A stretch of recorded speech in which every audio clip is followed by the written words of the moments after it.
This episode is brought to you by Americas Rehab Campus. Get on the road to recovery with the best rehab in beautiful Arizona. Dial 1-833-272-7342. That's 1-833-ARC-REHAB. Ladies and gentlemen, you are now tuned in to the ARCast.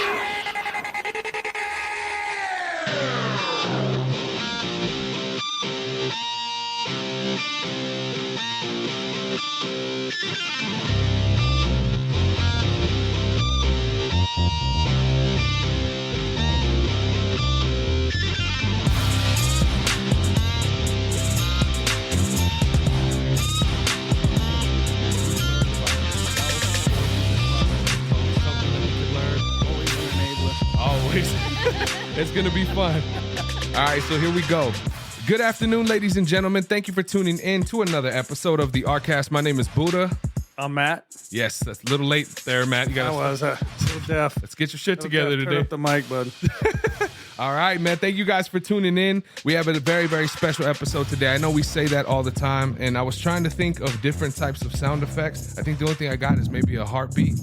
You know, today is our Valentine's Day episode. I ain't really got nothing else for you, but there you go, Buddha. yeah, we got two very special guests here today. Ladies and gentlemen, give a warm round of applause to Taylor and April Sherman. Ladies and gentlemen, give it up. Yeah. What's up? What's up? Yeah, let's go. How you guys doing? I'm doing good. Yeah? Very good. Thanks for having us on. Thank you guys for coming at such a quick notice, man. No, Yeah, appreciate that. Yeah. it's a pleasure to be here. We forgot Valentine's Day was coming up. Yeah. Me and So did Eva. I. Yeah, man. Eva and I are going on 11 years Wow. already. February 11th, man. Oof. 11 years, a long time. That's a long time. How long have you two been married? Well, beginning of March, we'll be together for 3 years, beginning of March, but we'll be married 1 year, beginning of April. Hey, So that's There you go. awesome. we're slowly getting there. Congratulations. Yeah. Those beginning years that are tough. Yeah. Yeah, it's been tough. You get to really find out who you're with. Oh, yeah. Yeah, that's for sure. That's good. And what about you, Matt? How long you been married, brother? Oh, geez, I'm going to be going on 4 years in July. Ooh, all right. Yeah. Shout out to all the married couples. One more round of applause to all the married couples out there. Oh, All right. So I don't know if any of you guys have had an opportunity to listen to some of the previous episodes and stuff. It's been an amazing opportunity. We have different people coming in here talking about their testimonies from all different walks of life, what they've experienced through the darkness of everything with their addiction and to where they're at today. So we're very honored to have you guys here in the studio. I'm very thankful. I know somebody here is in recovery. Which is that you, Mr. Taylor? That's me. That's you? All right, brother. How many years you got clean? I'm coming up on 12 years in Oh, man. February. wow. Fantastic, brother. It's longer than you've been married, Buddha. That is, man. That's great. Are you from Tucson, Arizona? No, I'm not. I'm actually originally from Long Island, New York. I grew up there about 26 years and moved here about a little over 6 years ago. And I've now had more sober time living in Arizona than I had in New York. Wow, that's There you go. fantastic. What was your poison?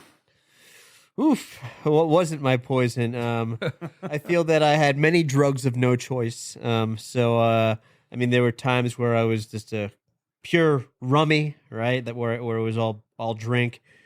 There were other times, a significant amount of my active using that it was heroin. There were other times where I went on, 4 or 5 month periods of time where it was all crack cocaine. But between those three were the main poisons. Definitely experimented with quite a bit outside of that, but those were the ones that really took me to my knees. Yeah, so you're kind of like I was on a garbage can, as we call it. Yeah, Throw whatever we can get in there. Absolutely. that's great. So, did you growing up, around? Were you raised with both of your parents? Yeah, I was raised with both of my parents, and on the outside, I had a very normal, stable family. Grew up in upper middle class neighborhood, and had all the opportunity in the world before me, and had great education, etc. Specifically, or at least in my early years, and grew up with both my parents.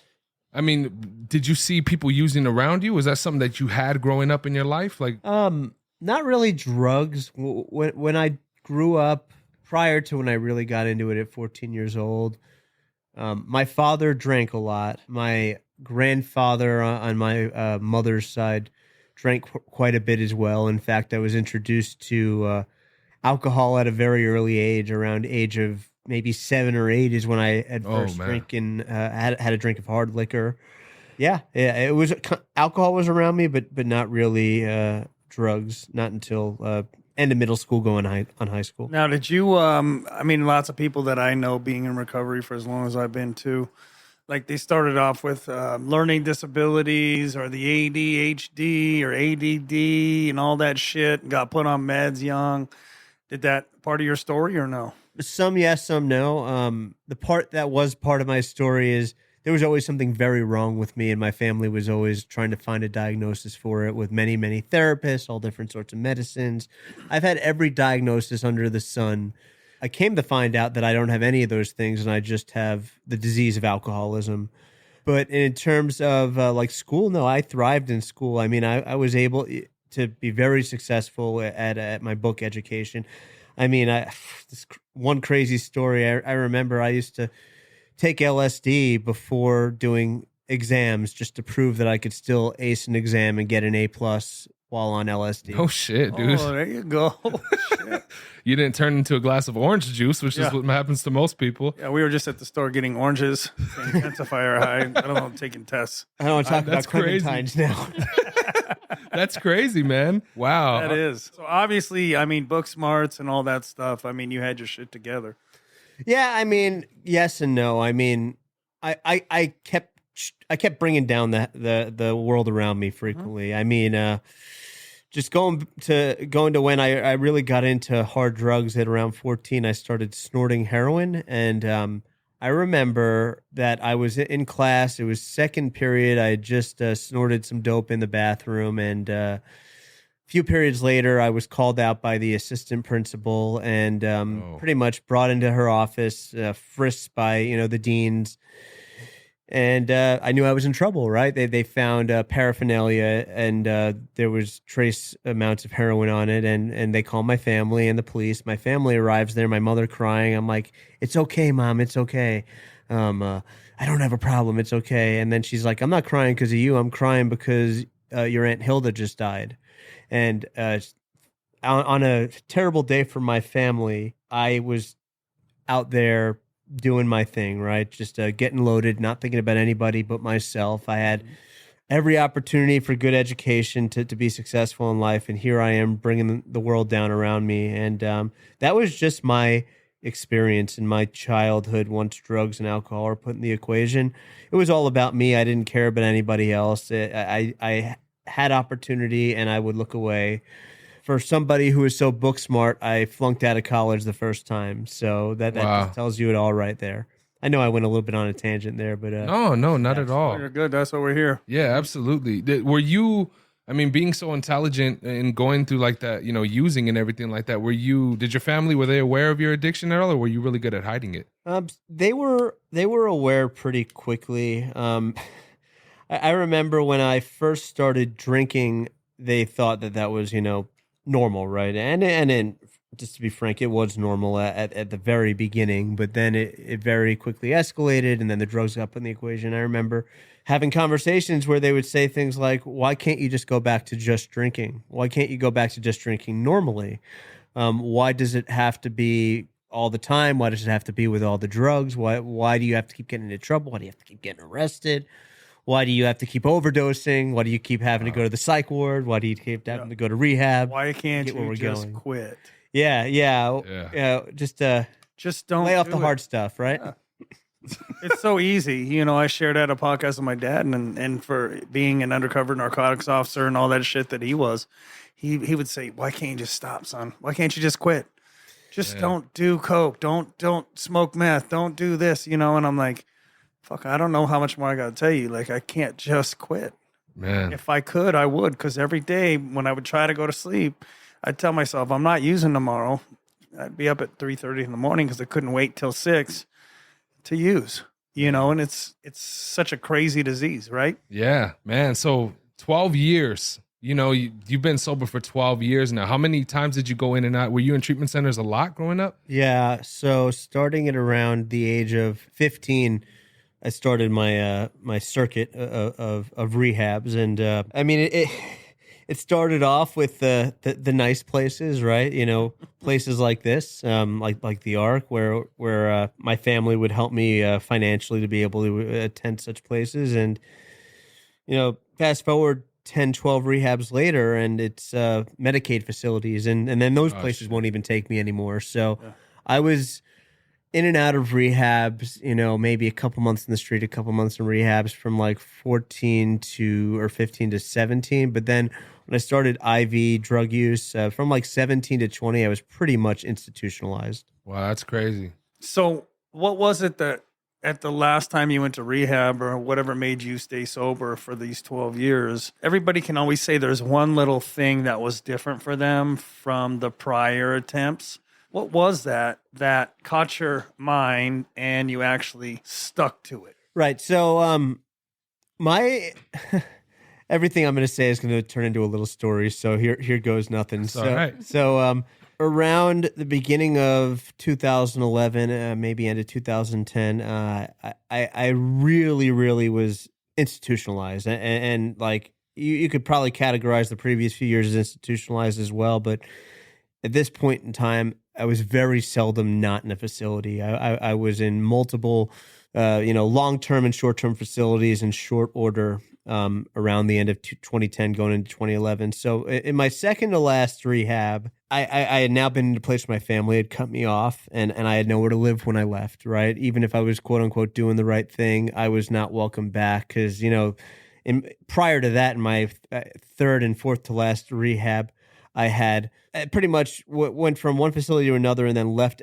against medical advice on my mother's birthday, which was January 19th of 2011. That's your mom's birthday? That's my dad's birthday. Yeah. Oh, cool. That's cool. Yeah. So I remember leaving a facility in upstate New York near West Point and hitchhiking back to New York City with not a dollar to my name and just a sack, a backpack on my back. And a cop gave me a ride to the train station, found my way to New York City, got loaded, went to a 12-step meeting the next day, ended up my second to last rehab, but my family had cut me off completely. And what happened is there was a 67-year-old college professor, a really smart dude, living in that rehab as a patient. And he took to me, we connected. And he, even though he was still going to be in there when I got released, he let me live in his apartment. He said the only caveat is that my niece is going to be living there.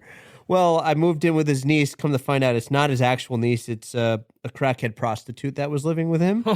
So within short order, I was smoking crack and I was brought to my knees again because here I am disappointing everybody in my life, heartbroken over this girl that I had left the third rehab, to try to find her back in New York City. And so what ended up happening is I begged my father to take me back home, and he did. But then something very interesting happened.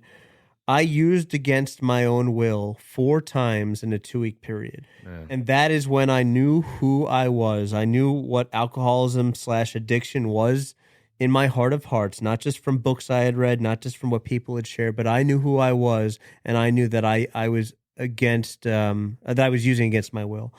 And on February 25th of 2011, I used heroin for the last time. And what had happened is I was so sick I should not remember any of that day. I was vomiting every 15 minutes, just not from, obviously not from withdrawals. I was already under the influence. Something about it, I was so wasted, I just couldn't stop vomiting for like hours on end every 15 minutes. Yeah. And I got brought to a treatment facility, to a detox, and they asked me, how much were you using? We're going to put you on methadone. And I said to them, it doesn't matter how much I was using because I know that I am not using it again for the rest of my life. Not a promise. I had knowledge in that moment that my sobriety was going to last the rest of my life starting that next day. And then I went on a little bit of a rant, but one other really important thing that happened in that evening is I had the opportunity, while still under the influence, to carry a message to a still sick and suffering addict and alcoholic in this rehab. I got to talk to them and share with them the definition of the disease of addiction and alcoholism. And that person just celebrated 11 years clean and sober. Wow. They reached back out to me. I spoke at their 1 year anniversary. So that's the power of what was happening, that a spiritual experience had happened in my heart of none of my doing. And the demonstration of that is that I was thinking of others even before the stuff was out of my system. Wow. That's when it changed. Nice. Man. That's good shit. You know, and to hear that you were puking after you got high, you know, not withdrawing, it's like you were so set in your mind, and your mind knew it, that your body's rejecting this stuff by making you vomit constantly that day. I mean, that's what I take out of that, right? Absolutely. You were so mentally strong at that point. Yeah, and to man. be able to share that message, I mean, that says something a whole lot as well. That feeling that you had was just like a divine feeling that you couldn't understand. You just knew for without a doubt that you were done. Yeah, so I'd made many promises before. Like I remember, like it started off where nobody thought it was a problem. Then it started off where my family thought it was a problem, and I'd say, "Oh, it's not a problem. It's fine." Then it became them saying it's a problem and me saying, "I agree. I just can't do anything about it." Yeah. Right? But I promise I will try. And it led to nothing. But this time it wasn't a promise. It was not even a calculated statement. I was just sharing the truth as I knew it to be in that moment, and it has stayed the same truth to this day. That's beautiful. So you got sober, and this is in Long Island where you got sober? Long Island, New York, yes. What made you come out to Arizona? And we're getting to you. Don't worry. Don't fall asleep over there. Well, I won't go into too long of a story on that one, but long story short, my sister, a year before I moved out here, had followed through on her dreams to move to San Francisco Bay Area, and she was going to fly across the country and have her car shipped. And I said, no, let's do a road trip. I'll drive your car, and then I'll take a flight back. Nice. So we did that, and I came out of this fog and haze of long driving, 10-hour days to an Albuquerque sunset. And, you know, that's when I'm like, I belong in the Southwest. That's cool. This is what I got to do. So I did a lot of research, and Tucson was the spot for me. And I ended up here, like I said, a little over 6 years ago. Nice. Good Yeah. for you. What do you do for work? I'm in a financial technology space. That's kind of an oversimplification of it. But I'm a SBK? I'm sorry? SBK in it? Currency? Cryptocurrency? Oh, no. I sell very expensive technology to the largest banks in the world. There you go. Damn. There you go. There you go. Good deal. He's very smart. That's cool. Yeah. So you just did your own research and you just decided Tucson is where I need to be. No family, nobody here. You just made that move. So that's going to bring about that's going to query another story. So I've met a lot of people on my journey in sobriety in life. I'm also a deadhead. You know, for those who aren't familiar with that, that means I'm a fan of the Grateful Dead. Yep. I'm a hippie at heart. You couldn't tell because my head is now shaved. The reason for that is I said as soon as I go bald, I will shave my head. But I had hair down to my ass for as long as I could remember. I saw your hacky sack when you Last came time I out of had the hair. car. Oh yeah, I got hacky sack. So there, one thing that's cool, and we'll call this out to any deadheads that are in recovery.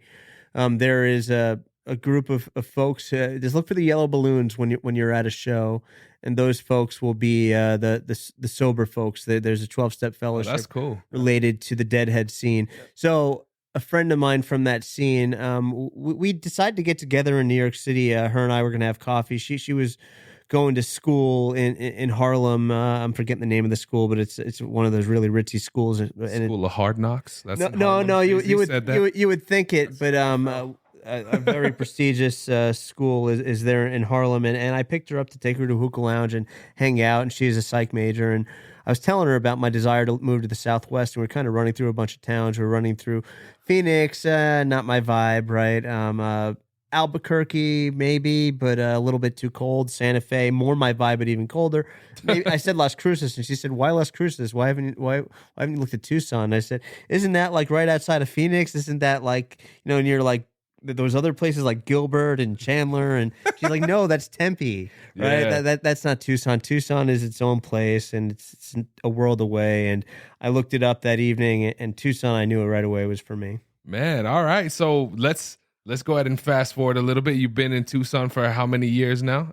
A bit over 6 years. Since you met, we won't say her name, but And I'd like to think Nana was praying for him to come here. Oh Yes. yeah. I'd like to think that it was Nana's divine prayer that was sending him here to Absolutely. Tucson. Absolutely. Yeah, we got to touch on that right now. Oh, I agree. Yeah, so man, I mean, there's so much. So you were here in Tucson. Now, where did this meet? Where did you guys meet for the first time? I like the way he says it because his grandmother has a very strong New York accent. On the computer. On the computer.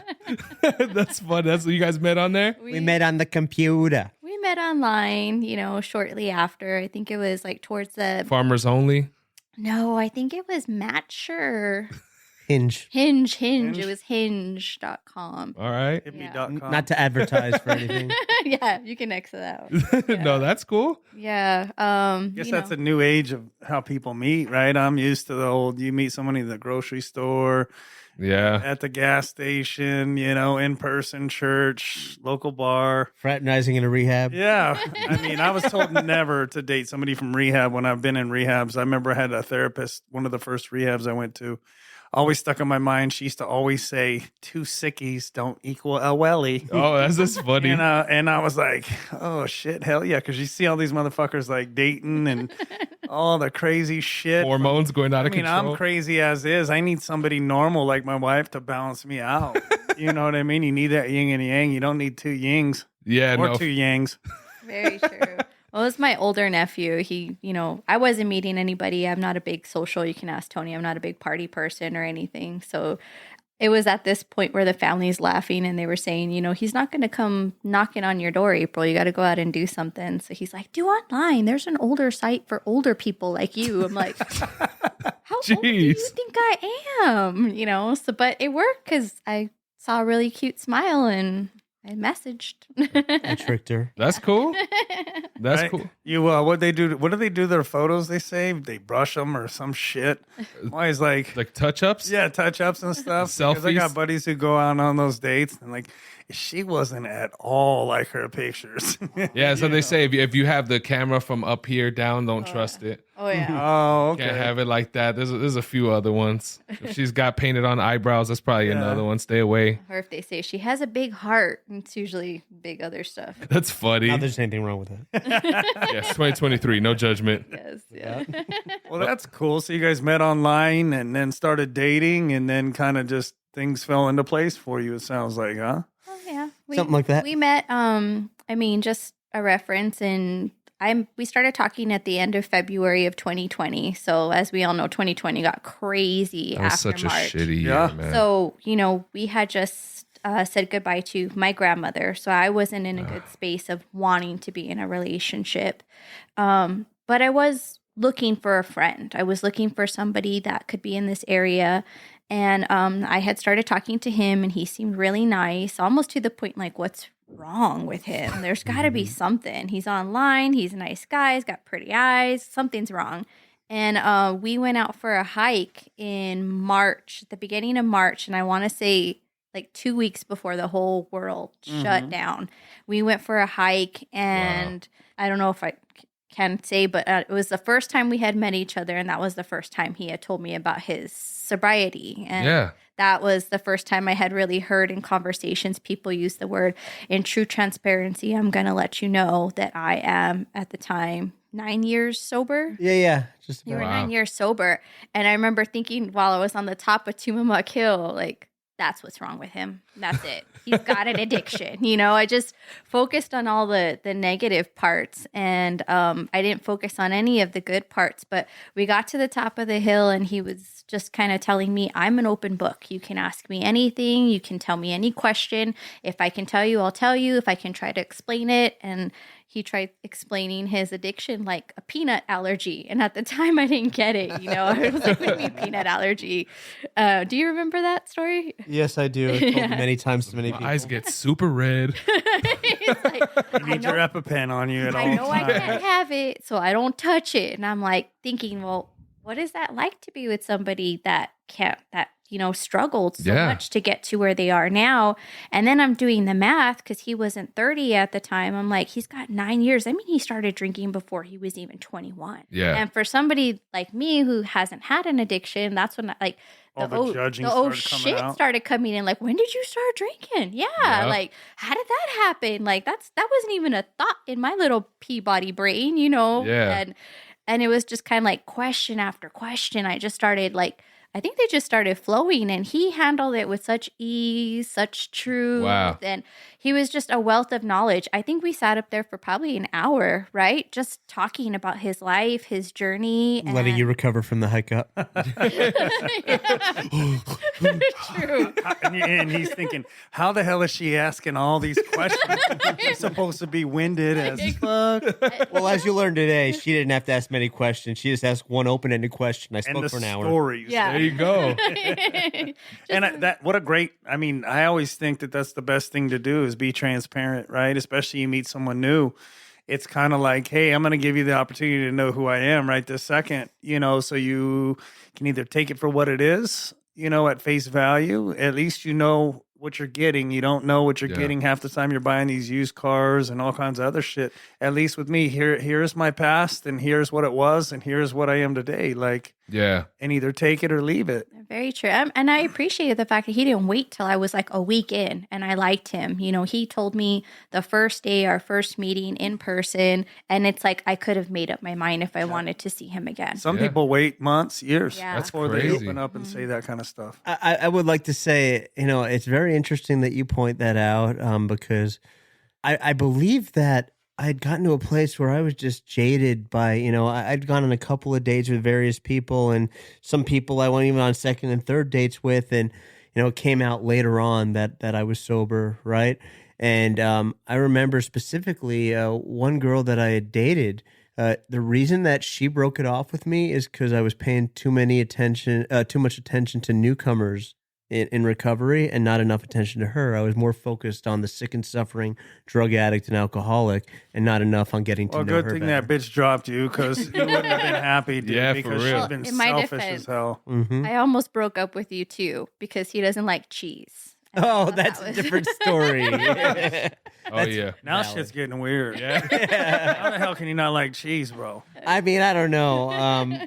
Maybe I'm just very all cheese? selective with my food like I am with my women. Yeah, there you go. Oh, Good there you answer. go. I'm 47 and I ate like 4 cheese sticks yesterday. You know, the kind you pull apart, string yeah. cheese and shit. I sit at the kitchen table eating that. Oh, man, we're about to go to the Yard House, and I'm going to get a Philly cheesesteak without the cheese. Oh, you dude. can't get a cheesesteak horrible. without the cheese. That's sad, man. Yeah. You know what? Waste of a great sandwich. You know how you know you're getting old is when you start liking the taste of blue cheese, bro.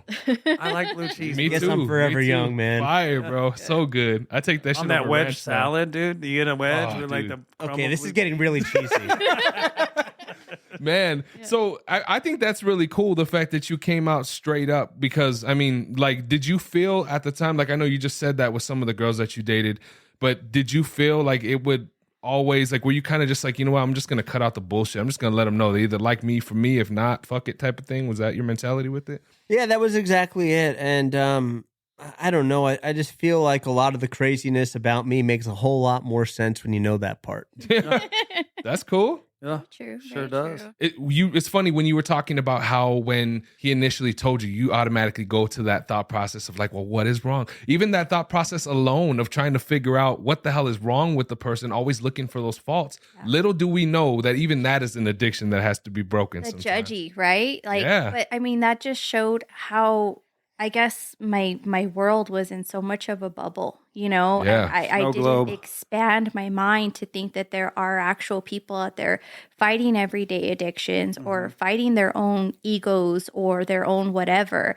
And I couldn't wrap my head around it, you know? Yeah. And I appreciated him because my world has just expanded. You know, he gives me so much knowledge to what he's gone through, what he does every day, you know, with his meetings and with his sponsees and sponsorships and all of that. I mean, it's so beautiful. I mean, his life is just really, it's a continuous revolving door of helping others, helping myself, helping others. And you don't get to see that That's with a lot cool. of people. No, not a lot of people at all, right? And so as, his wife, you see and you look over at your husband, and even at times when, hey, we all have disagreements and stuff like that. But the fact is that your husband, like looking at your husband, he saves and shares his time with all these people, helps.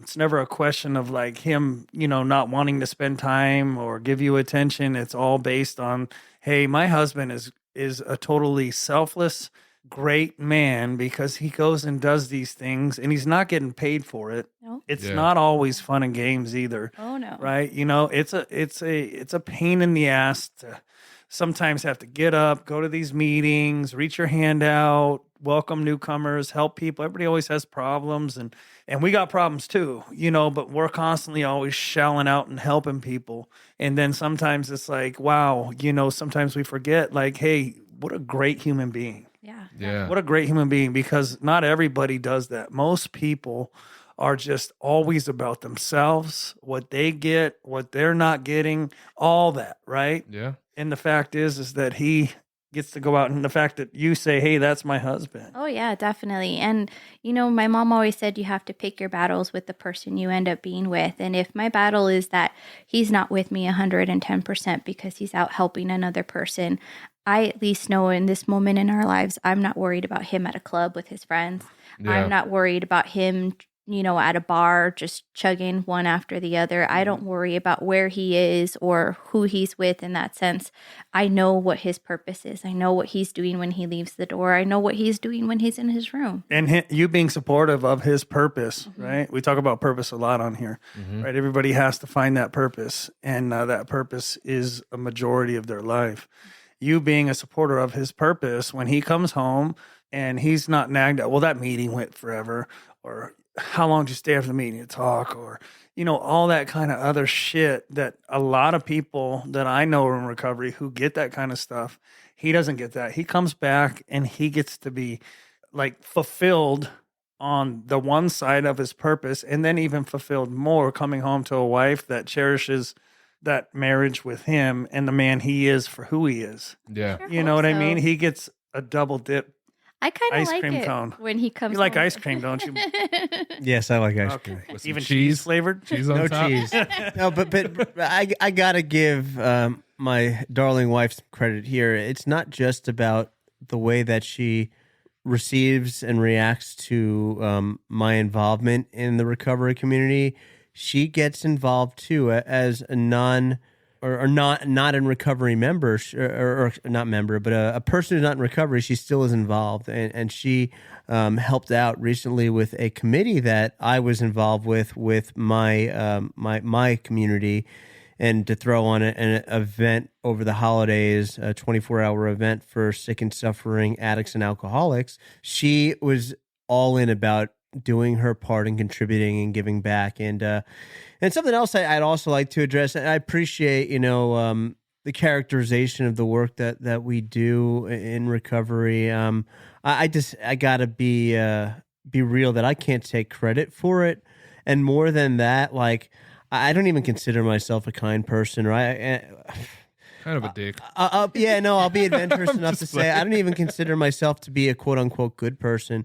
I've, through recovery, been able to become a 5, right? I'm not a 1, I'm not a 10. I get to be a 5. I get to be a person like the rest of the non-effed up people in the world, right? Like, I used to be a person who would destroy my family's life, would destroy my life, and I would continuously bring darkness to every room that I would walk in. And now I get to go in, I get to get back to, get back to balance. And the reason I do that, because it's the only life that will be a sober life for me. I'm not doing this stuff because I'm kind. I'm not doing this stuff because I'm good or because I'm unselfish. I am selfish to the core. I get to invite God in and get to be of service the best I can. And that's the only true way I could honestly characterize it. Wow. And I appreciate that honesty and stuff, but I know without you doing that, right? Like, it's not fun and games, and I'm the same type of person. I don't like people, but I am forced to reach my hand back out and do those types of things. I don't like talking to people. We go places, out in public, and my wife will start talking to somebody, and they'll turn and I'll be like, why the fuck you start talking to them? Like, come on, don't talk to nobody, you know? And things like that. But I get it. But I also do know why. And we do sell ourselves short when we talk about ourselves, just like you sold yourself short saying you're a 5.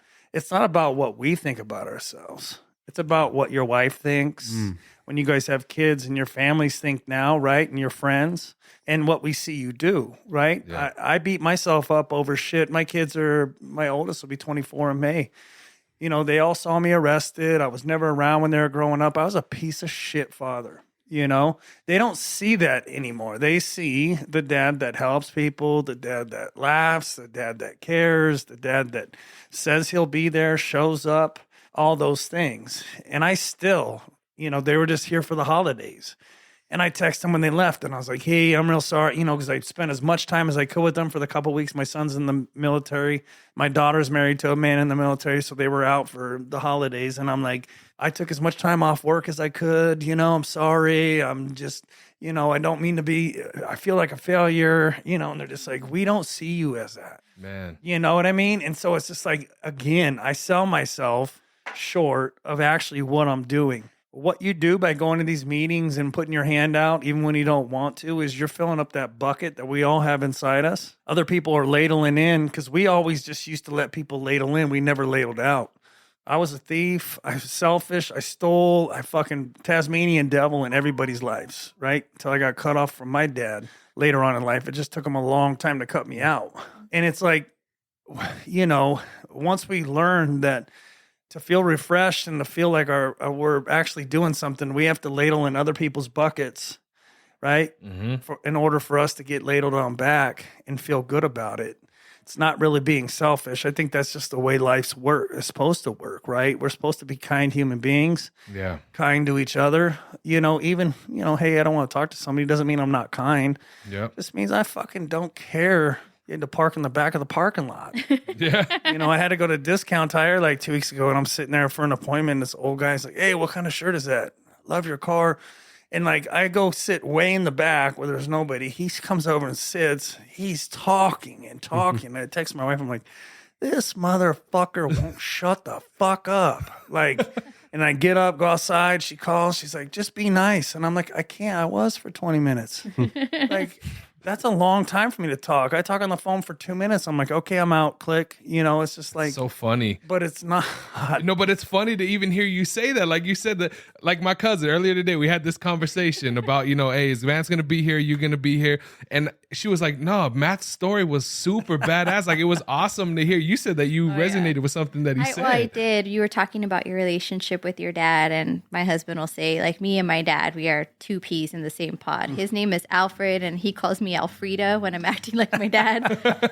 And there was a part where you had said something when you were disappointing him that was like the worst feeling ever. You almost wish that he beat the crap out of you because the disappointment felt worse. And that's how I've felt my whole life, which I think has saved me from, you know, gathering any other, you know, vice, because I never wanted to disappoint him. I never wanted him to be upset with me. And when he was for stupid stuff like school, or if I did do something stupid one night, it's like I never wanted to experience that again, because that was like gut wrenching. Like, it is. I tell him many times. The last time he picked me up from jail, I haven't been sober since 2004, but that's when I first got in. He picked me up from jail in 2016. I remember I had been in jail for a while. I didn't even call. He found me. He was on a trip like normal overseas. It seems to be whenever I get arrested, I choose for when he's in like Greece or Italy or somewhere like that. They just said, Shedler, roll it up. Roll it up. Like 9 hours later after, you know, they get you booked out and all that stuff. I go walking out in the parking lot and I get in his truck and he's like, son, do not fucking leave. I had to pay your full bond, 15 grand. And that was all he said in the truck, in the 2-hour truck ride, you know, and I could just see the disappointment in his face. And he said one more thing, I'm done, you know, and that I knew, like looking at him, I just like felt this big, you know, sitting in this seat with them. And I'm just like, why the fuck do I keep doing this shit to myself? And I mean, personally, it's not just me, it's everybody. Yeah. It's that throw the rock in the water, and it's not just that first wave, but you see it go all out. Yeah. right? And it's just a rumbling through everybody's life. And I was just like, that's it. You know, I'm truly done this time. And I had put 5 years together, 5 years together, 5 years together, and always something happens. It's right. You said you like to burn your shit down. I'll build the Empire State Building. As soon as I feel a little uneasy, like, hey, this stuff's going to go crashing down, I'll run around and attach the bombs to the base and blow that shit up myself because nobody else is going to bring it down except for me. Yeah. Yeah, I hear You know, but that disappointment, yeah, that's worse. Yeah. That's horrible. That's and I use that fucking Jedi mind tricks on my kids. Yeah, man. Instead of beating them, I never touched them, and it was just like, you know, I'm disappointed. Those words hurt. Yeah. And it's so crazy. I mean, like you said, you're talking to Michelle. It's so important having that, you know, that yin and that yang, like you're talking about, because for every strength that you don't have, he has the strengths for you. And for every weakness that he has, you have the strengths. You know what I'm saying? Mm-hmm. Definitely overcome a lot in our first year of marriage, probably more so than a lot of your traditional couples. Right when we got engaged, we purchased my grandmother's house, you know, and what was supposed to be so much money during a pandemic turned into triple the cost, to the point where we didn't know if we could afford the house anymore, which had so much sentimental value. And then you learn, can you work together? And some people can. You see those DIYs where they're like, perfect, yay. We cannot. He has to be on one project inside. I can be on one project outside. Mm-hmm. And it took a couple months for us to learn that we just don't work well together on the same task, because I want it done a certain way, he wants it done a certain way. So it was financial, it was the home. And then as soon as we got married, we you know, we're learning each other's habits, because we're not in honeymoon mode anymore. So you guys were living together before you got married. We were, yeah. How long were you living together before you got married? We were living together for about a year before we got married. I'm a bit old school, and I wouldn't get I wouldn't move in with her until we were engaged. So Dios. And I get it, but after you move in with somebody, then that's when you start seeing the little things that, you know, I didn't really I've been married before. I didn't have any of those feelings when I moved in with my wife. You know, we moved in together and got married a year after we had met. And, but we are the same when it comes to that. Like, I was just carrying in a vehicle the other day. Not carrying in a vehicle. We were carrying in You're furniture. strong motherfucker. I've always said anymore. it. Always said it. Carrying in a vehicle or a piece of furniture. And, we're sitting there and I'm like, you got to turn it this way. And every time we pick it up, she'd have to readjust. And I'm like thinking in my head, like, Pivot. this is why I don't carry shit around with you. You know, we don't do these types of things, you know, but it's funny you say that, because it is. And then you kind of like figure out, hey, it's okay. We don't have to be this, because I always feel like these people that are married that are just like rah rah, yeah, like everything's always kosher and we never argue or have a disagreement. That's sketchy or as anything. hell. Yeah, it's like you're full of shit. Because it doesn't matter who you're around. If you're around somebody 24/7, I don't care if it's a best friend. Like I've ran with guys like in treatment. You know, you live in a halfway house with these guys. You go to meetings. You're around them all the time, and it's like 6 months in, you're like, I'm ready to beat this dude's ass. Shut the fuck up. Like, Yeah, for real. you know, so I mean, you have your differences, but when you get married, most people nowadays, it's like, oh, you don't put the cap back on the toothpaste. We need to get divorced. Yeah. No, seriously, it made me question everything that we didn't cohesively go together, which is everything. I think we've only agreed on maybe 3 things our entire relationship. Yeah. Right? That's a little I think far-fetched. I'm still stuck on that cheese Yeah. shit. You know? But, you know, it was weird. Everything from, you know, living in my tiny little townhome together until our house got built. And then once we got our house built, it was kind of like, well, I want this section for this. I want that section. And then going back to his sobriety, I remember when we first lived together, I was like, can I have wine bottles in the house? Am I allowed to have like alcohol in the fridge? Is this going to make you uncomfortable? And then I didn't know about his humor with alcoholism Oh, shit. because I would go into the kitchen and be like, well, I'm just going to get one more glass of wine. And he's like, sure, you could pour me one too. And I'm like, I turn around like quick and I'm like, what? And he's just laughing because he thinks it's funny. And then 21 questions over here. I'm like, do you feel like you need to? Do we need to go to a meeting? Are you all pour this right? out? Like, yeah, like, So yeah. pissed. Should I pour this out? Are you okay? And he's just like, he's like, I'm just joking. I'm just fucking with you, bro. I'm just playing with you, And I'm like, oh, okay. But then I'm pouring my glass and I'm making sure it's really small. It was awkward, Yeah. It was awkward. But see, that was on you, not on him. Exactly. Yeah, and It that's was, the 'cause learning experience. He makes right? a joke about certain things. I'm also a type 1 diabetic, so I have insulin shots every time I want to eat something, every time I go to bed. And so I remember I was playing around with the needle and he's like, do you want me to help you with that? I'm pretty familiar with needles. And I'm like, oh my God, Or he sticks me. He's like, no, this is how you got to do it. And I'm like, well, you do have more experience. So let's see, he makes a joke of it. So now it's like, okay, I get the funny side. But I remember at the beginning, I'm like, is it triggering you? Can I keep this bottle here in the Yeah, and that's normal with people who don't have experience with, people with alcohol or drug problems, right? It's, hey, are they like my dad, he likes to have his drink. He'll drink one drink, never seen the man drunk or anything. And for a while there, when I was going in and out of rehabs and I'd go to dinner, he just orders iced tea.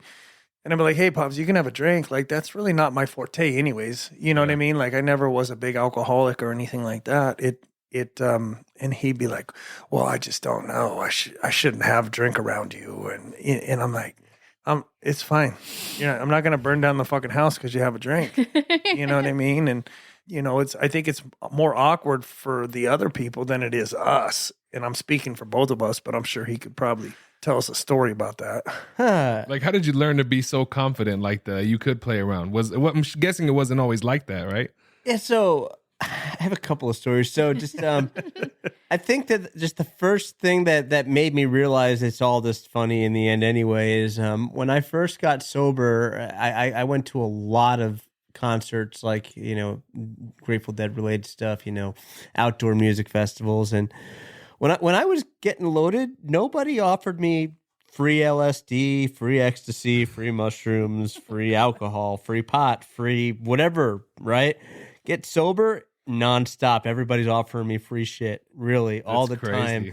So, it really started off with me saying, just joke. Or at first it was awkward, right? And I would think about it all night. But then it became, oh, no, thank you, right? And then it became, that sounds interesting. You might want to bring your girlfriend over too, because you give me that, I'll be stealing your girlfriend, right? And just stuff like that, I started having fun with it, and it's, go to restaurants and, you're offered wine and you're offered drinks and they're really selling the drink menu on you. And I'm like, oh, that all sounds so delicious. I'll just have a Coke. Yeah. Right? Or you don't really want me drinking in your establishment. Well, I would say that you don't have enough alcohol for me in here, and typically ends up back to the owner's wife again. You'll have to hide your wife if you give me alcohol. Just that's a familiar joke. It's not original. I've heard it somewhere else, and I use it. And not just my wife having that experience, but it's pretty much the same experience that I had in the beginning of not knowing how to handle it from the alcoholic addict side. Also, newcomers I work with, and they have to ask me, how do you handle this? Are you able to go to a place? Like, you have some people who are maybe, let's just say, have a different philosophy on recovery than me. They're like, oh, if you keep hanging around a barber shop, you're going to get a haircut, right? Not if I'm bald, motherfucker. Well, me too. I mean, so and that's the thing. It's that's actually a very interesting comment, right? I'm not going to get a haircut if I'm bald. I'm not going to have a drink if I am recovered from my disease of alcoholism and addiction. Yeah. Right. So it's a very valid thing. And I had to talk over that with newcomers. And I need to go to places where I could be of service to the people around me. Now, if that means that I need to be present with my wife and take her to a nice restaurant that happens to have alcohol, then I'm going to do that because that is my obligation as a recovered member of society.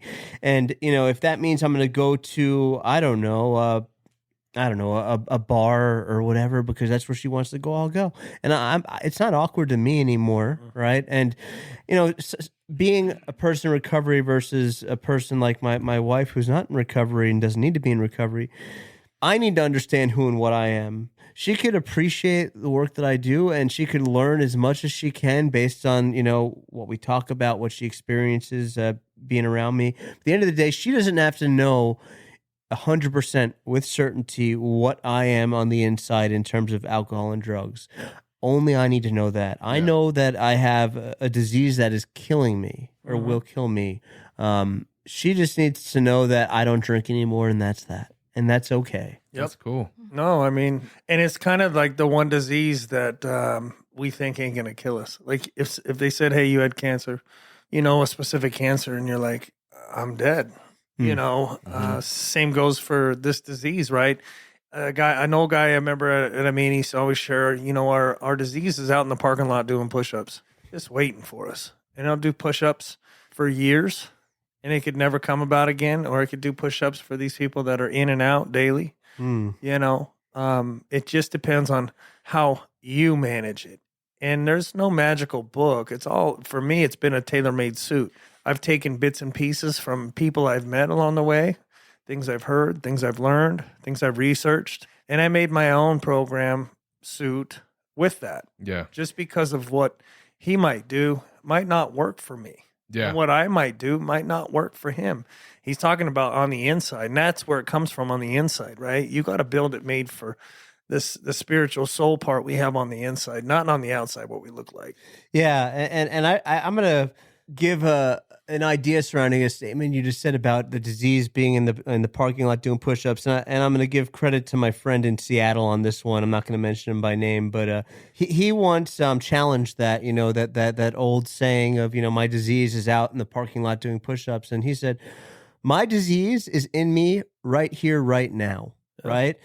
For me to think that, alcoholism and addiction is separate from me, that's a scary place to be. I need to know that I am always going to have alcoholism and addiction paralleling my sound reasoning. So what do I need? I need to have a power greater than myself that is going to slide right in the center of that, and that is going to block alcoholism from taking part of my rational mind. I need to always remember that I, no matter what work I've done, is never going to be enough. Right. This is a one day at a time ongoing process of uncovering, discovering, discarding that which is killing me. Yeah. Man. No, I agree. Yeah, that's awesome. And like, April, what have you learned about yourself since you've been married? Like, is there things do you take principles from where, the different places? Definitely. Well, I mean, if we're going back into our first year, and I think you're okay with me sharing, we got married right away because we knew we wanted to start a family. I was turned 40 this year. And we were trying for a baby, like as soon as we got married. And we were lucky. We were lucky to get pregnant in July. And we lost that baby, unfortunately. And it was heartbreaking for me. But I went through a really dark depression. And he could say that I think he lost me for a while, but he pulled out the big book. And there was a point where I was just crying and I was so upset. I was angry. I was always fighting with him. And he said, do you want to start reading with me every morning? Do you want to start meditating? Because he is, religious on his meditation, on his big book, on his prayer. That's cool, man. And he had me start changing the word of sobriety or alcohol to depression, I think it was, and anxiety. So he had me change the words, and we were doing it together every day. He was having me, April, we got to go to church. He was pushing me to go to church because I'm Catholic. He's more spiritual, and so he's like, we'll go to church. We'll do it. And there were periods where I didn't think we were going to make it because of my anger, because of my depression, because I felt like I did everything the right way and I was punished somehow. But it's because of, I really feel his patience. I feel like because no matter what life lesson I have gone through, he's gone through one just as tough. Yeah. And so he's come through the other side where he's seen the rainbow and where he's, he's like, you can do this, if I can get out of it. And I always tell my family too, my nephews and my dad, if he can come out of being homeless, panhandling, robbing liquor stores, because I hear all these stories, if he can come from all of that, right, to the man he is now with such a great job, provides for us, bought me a new car this year, just so good to me, never tells me no. If he can go from homeless to providing for his wife and his family, he's he's phenomenal. He's great. I mean, I would have never That's thought amazing. his past was there, but he carries all of that so humbly. And he's the one who brought me out of my darkness. I mean, we had our last really big fight in November, and I was just poking the bear, poking and poking. Yeah. I was angry, and it didn't matter what. It was a restaurant. I didn't care. And he just I'm finally, gonna say my shit. yeah, exactly. It's about And, cheese. Yeah. You're getting fucking cheese. he pulled over, and it wasn't until he was like told me he was on the verge of giving up on me that it scared the shit out of me to say, you know what, I cannot push the one person, my person. I cannot push that one person away from me. So he pulled over. We went on a hike, a little forest hike, and we prayed. Our relationship is around faith. It's around That's prayer. amazing. It's around just, we have a quote, we tell each other, you're my person whenever times are tough, but you're my person, and Yeah. and so he said, you're my person. I will go through hell with you. I will be there for you, but you got to give me that person back. You got to give me you back. You got to come back and meet me. And I just remember crying, thinking, I can't lose this guy. I cannot lose this guy. I've waited so long to find the right person, you know? And I think I've cooled my shit since then, but it wasn't. It was because of his faith. It was because of his faith. It was him bringing out the big book. It was him bringing out the prayer, him bringing out scripture. The one thing I absolutely hate about him is he could be looking at his phone, watching the TV, hear something, and he could remember all 3 conversations and repeat them per verbatim.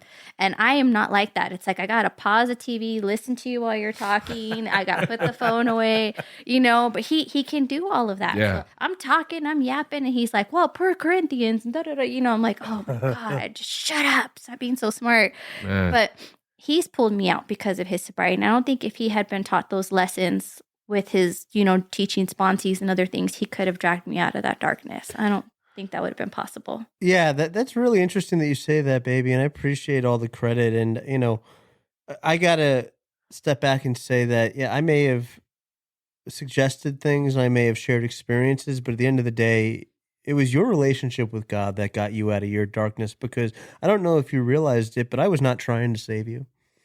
I was never trying to save you. I was never trying to put in the effort for you. I was just putting the tools at your feet the same way I do with a sick and suffering alcoholic, the same way I do with a sick and suffering Al-Anon, the same way I do with a sick and suffering Nar-Anon, the same way I do with any person I come across in the world. I'm never going to do the work for somebody. I will walk that journey with them, and that's what we did together. And to quote a friend of mine down in Florida, I asked her how her and her husband had such a perfect marriage it appeared like on the outside. They were 2 sober people, so in love, so devoted to recovery, and she said to me, it's because we do not complete each other. We are 2 whole people who come together and experience God's wholeness together. That's awesome, man. Yeah, and what he just said, laying all that stuff at your feet. And I was thinking the same thing when you were talking. You actually put in the work. He didn't do it for you. You put in the work, right? And that's the nice thing. You know what I mean? Is you have a partner that's willing to walk hand in hand with you through whatever it is.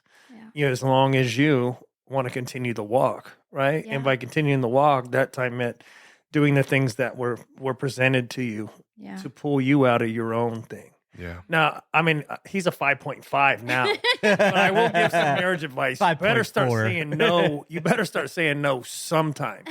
Right? My wife knows she can have free reign, all kinds of shit, and she will say, my husband says yes to everything. No, he will say no every now and then. I will put my foot down and say no. And she's going to listen to this podcast. I don't give a shit. She knows, but I don't do it much. Yeah. But every now and then, no comes out. Oh, Yeah. And she'll just, you're really going to tell me no? And I'll be like, right this time? Yes, honey. I look like a pouty you're baby lucky. when he tells me, do you really need it, April? Or do you really want to? I'm like, well, let me think about it, That's funny. Me, I have a relationship with Amazon comes to our house probably multiple times a day, every day. UPS, FedEx, it doesn't matter. I go outside and be like, another package for my wife. This is funny. Saturday, a package, he drives up and we're all sitting outside. I go over to the truck and I'm like, hey, dude, what's up? He's like, hey, man, how are you? I'm like, good, just out here collecting the packages for my wife. He goes, that's some funny shit. This one's actually for you. Oh, I dang. forgot I ordered something, right? Out of fucking all the 1,500 boxes that come up. I could start I should send them all to San Fran. They could build a homeless city, you know, for all Oh, those man. parks that people are homeless. Shit. But I'm like, oh, shit, dude. And he That's just starts funny. laughing. He calls you Matt by your first name. Well, it's on the fucking label. Come on. Oh, no, I know, but I'm saying he goes to your house so much. That's funny. And I think that's awesome. I mean, you guys are saying something that's 100% real in the fact that it definitely takes a team. It takes a team, and it takes two people not willing to give up on each other and loving each other. And I mean, if you really think about it, everything in this life that is worth having, everything that it takes a lot of work. It's not easy. It's not. And you guys are showing, living by that example, most importantly than anything else, is what it takes to keep something so special, because a relationship is a blessing. It is. And I went through a lot of heartache. I mean, as a family member, you know, the jerks I've dated beforehand. I really feel when my Nana passed away, I feel like, you know, my mom and my cousin kept whispering, help April to find somebody, help April to find that person that, you know, that she needs in her life. And I remember Nana brought him to you. I really feel like she did. She brought him to me, because when we were at that hill, I remember, okay, if you're going to be transparent, I'll be transparent. And I told him, you know, somebody extremely important passed away from me, and I don't want to fill one void with another. I don't want to be one of those toxic relationships because I'm missing something. Yeah. So I put him on a 3-month probation. I said, we're going to go for 90 days. We put each other on the truth comes out. Like, we're going to go 90 days. I don't want to, like, you know, I just want to see how it feels, because I just don't want to go from a broken heart leaning on something because it's there. And he totally respected that. So I thought, if he can respect my wishes, I can totally respect so his. Is he a lot like your Nana, though, in like little mannerisms or same height, way he talks? No. Nothing like that. See, my Nana always had a thing for green, blue eyes. Oh, yeah, she did. She refused to watch any more kids in the family. This one was born with green eyes, because he was born with green eyes. He's full of shit she now. said, okay, I'll babysit one more. No sooner did his eyes turn shitty brown. Shitty brown. But she had a thing. So I'm like, oh, he's got the beautiful green eyes. You know, my Nana always had this fascination with New York. Yeah, that's true. She always wanted to go to New York. Yeah, that was my dream, was to take her. Meet this guy, and then he's like, do you want to go visit my family in New York? I'm like, I guess I could go there. So I packed a fake pearl necklace or bracelet of my Nana's, and I thought, I'm taking her with me, you know. I brought her a little magnet bag. I put it on her grave and stuff, but I just felt like there were little things that lined up, that everything happened, and it was one of her wishes, or it was something she always wanted, or something she always did. And I thought, this is her. And every time I questioned it, I would see this like red vermilion flycatcher that would always come towards me. And it was just another affirmation, like, she's with me, she's with me. That's my blessing. So why I ask that is because my wife always tells me that her dad passed away quite a few years ago. But she always says, like, you're just like Dad was, very patient, you know, all these things. You know, but she will say, you know, but my dad never told me no. That was his That's job. The one difference. No, Nana was very patient. She was very self-taught to be very smart. She read a lot because she didn't get that education. And, you know, she was very faithful. And anytime I struggled with my mom or my family, she'd have this gentle hand that would pat you on top and say, Mijita, it's going to be okay. Go pray about it. And it's like, so I guess he does have a lot of the similarities, not thinking about it. But there are things he does or says. And I'm like, my Nana this is what she would be telling. Dude, and just to give you a little bit of context. So April and my aunt lived right next door to my grandmother. Okay. Right? So her mom lives right next door. When my grandmother passed in 2020, he bought April, and for themselves, he bought them my grandmother's old house, and they completely renovated it. So, nice. You know, that relationship she was the matriarch of the family, bro. So like when she says that she was praying like deep, my grandmother had like an altar in her room, bro. Like she was deep in it. You know what I mean? She was cute. She was the type of person that would open the newspaper and she'd look at the obituaries, and if the guy looks similar, I remember one time, do you see this guy? And I'm like, yeah, do we know him, Nana? She's like, he looks like that doctor that delivered delivered your cousin Desi. I'm going to pray for him. And she would cut them out. She'd put them on her altar, or she'd put them on the fridge, and she'd pray for random people throughout the whole day. Way And I'm like, cool. yeah, so that prayer is in that house. I truly believe it. We have it. Well, that's awesome. Awesome. So, I know that we're kind of getting to the end of this episode, man. For one, thank you guys for coming and for sharing your guys' story. It's been a complete honor. Really appreciate it. My last question for you guys is, what advice would you give to a couple, from your perspective as a husband, going into this in recovery, and as a wife, not having any experience with it? What piece of advice would you give somebody who may be in a similar situation? Advice, man.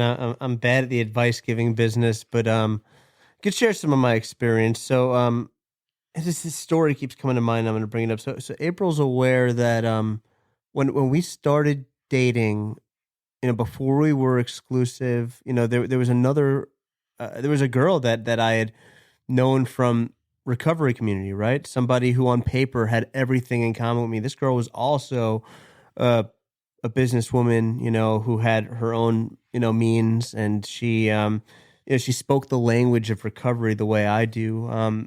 But the reason why that girl is not sitting next to me and April is sitting next to me is because spirituality and that kindness of heart, that's not a recovery centric thing. I know I said that a bit earlier, but everything that I've looked for in a spiritual partner, my wife possesses, and she doesn't even have the disease that I have, that I need, recovery in God because of.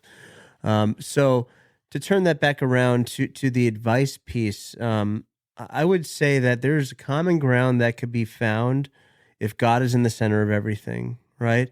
The only relationship in marriage I know how to live is one with God at the center. I've never tried an agnostic or atheist focused relationship. It's just not something I've experienced with. What I can say is if you're a couple, one person's in recovery, the other person's not, you have everything that you could have common ground on if it's about spiritual growth together. Amen. That's a good one.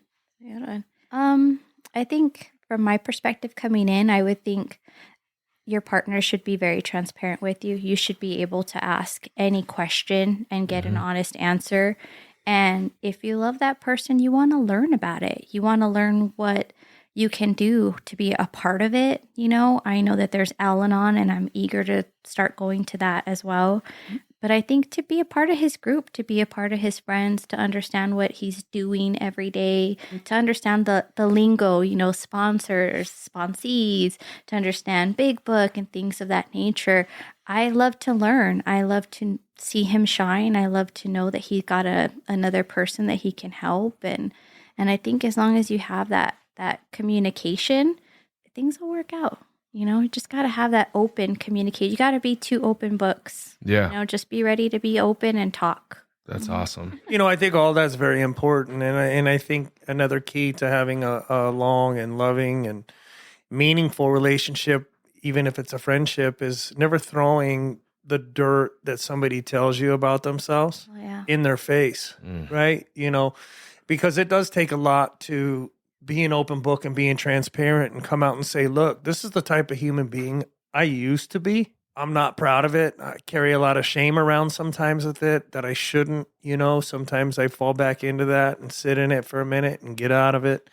But for things to be thrown back in your face after you're telling your story to your life partner, your ride or die, and for them to be upset and mad and then turn around and tell you, well, you used to do this or you used to do that, or you're a piece of shit because this, you know what I mean? It just totally takes away from that.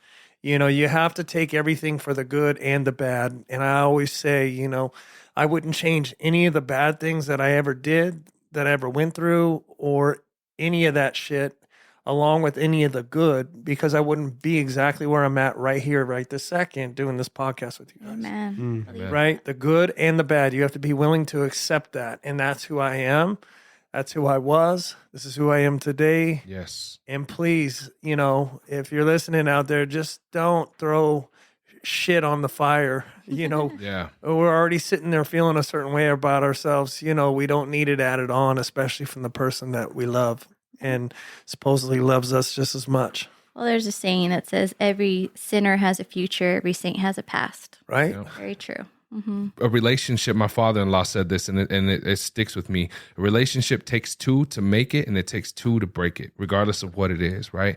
And we all have faults. My wife and I spent a little bit of time apart, but it really made us grow and learn to appreciate one another more than we ever had before. And what you said as far as like, not throwing the shit back on the fire, would never, ever throw anything in her face the way that she would never throw it in mine, because we're two different people. We've learned from our experience, and, God is at the center of our relationship. But ultimately, I do know that, man, you have to love each other wholeheartedly. You can't judge one another, and you just got to continue to fight, because it's definitely worth it. It's definitely worth it. And it's an incredible experience when you find that person that you get to live the rest of your life with. What was that? One of my favorite movies, The Mexican, with Brad Pitt. There's a saying in there when James Gandolfini asked the woman, Julia Roberts, when is enough enough? When do you call it quits, right? Mm-hmm. Oh, yeah. I like And that. then she asked Brad Pitt towards the end, when do you call it quits? When is enough enough? He's like, never. Yeah. And that's how it should be. Mm-hmm. No matter what you go through, you should be able to count on that person you're with. You chose to be with that person for a reason. They chose to be with you for a reason. Yeah. It's not, hey, I'm going to leave you now because you're paralyzed and in a wheelchair. And you know what I mean? Like some shit like that. That's a little extreme. Sorry. It's true though. Hey, through sickness and I haven't health, had bro. my dinner yet. Through sickness and in health, But bro. I'm just For saying cheese that or no that always cheese? resonates with me. When is Yeah. enough enough? And it's just like, if you love somebody, it should be never. That answer shouldn't even come up. Absolutely. Yeah, so she demonstrated that, my wife, give a more color to the story I was sharing about how I was dating another girl, not really dating, talking to another girl before we were in a committed relationship, just casually talking to this girl. Well, my father had a stroke and became paralyzed and was in a wheelchair. And he, the way that she reacted, my wife reacted, my girlfriend at the time, that kindness she showed me in sticking with me and just checking in on me when I went back to New York to check in on my father to see if he was going to survive and to hear April's voice every night checking in on me saying, I don't want to bother you, but I just want to make sure you're okay and tell you that I'm here for you. I didn't know her more than just a first date at that point, or second date at that point. And for her to stick out on a limb for me and to put herself out there and be involved in a very real situation. Says a and show lot. kindness. Yeah. That's what makes my wife so special, and that's where her spirituality shines in that kindness of heart that she has. Good story. That's Good cool. stuff, man. April. Aw, Way to be. tough guy. Absolutely. So, is there any other news? Anything else going on between you guys? Well, we're happy to announce that we're pregnant again right now. Yeah. You heard it here first. The ARCast exclusive, ladies. Exclusive. Yeah, and it's been a lot of positive affirmations. I kept saying, I don't think I'm pregnant. He's like, nope, you are. I feel it. And I always know sure when she's pregnant. enough, there's a heartbeat. There's more a head. That's funny. So we're truly blessed. Congrats. There's- Thank you. Yeah, that's awesome. Absolutely. Man, well, thank you guys so much. Yep. Ladies and For taking the gentlemen. time to come and see us here. Yes, absolutely. It's a pleasure, guys. Ladies and gentlemen, this is another episode of the ARCast. Put your hands together. Thank you guys so much for tuning in. Remember, if you have somebody that you love and care about, man, I hope you guys have a beautiful Valentine's Day. You guys be safe out there, and we will see you next week. Much love. Peace. Peace.